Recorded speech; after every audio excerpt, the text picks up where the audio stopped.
এখানে direct tax কোনগুলো। Direct ট্যাক্সের মধ্যে হচ্ছে income tax, property tax, gift tax, এগুলো হচ্ছে ডাইরেক্ট ট্যাক্সের মধ্যে। আর ইনডাইরেক্ট ট্যাক্সের মধ্যে পড়ছে দেখো sales tax, excise duty, custom duty, GST যেটা আছে, goods and service tax.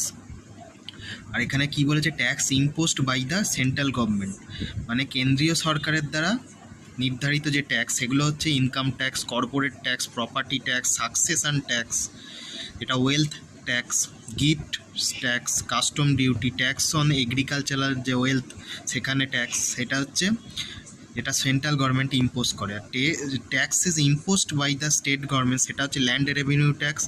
Agricultural যে ইনকাম ট্যাক্স হয়, agricultural land revenue, state excise duty, entertainment tax, stamp duty, যে রোড ট্যাক্স আছে, আর মোটর ভেহিকেল ট্যাক্স আছে, এইগুলো হচ্ছে কি স্টেট দ্বারা নির্ধারিত হচ্ছে ট্যাক্স।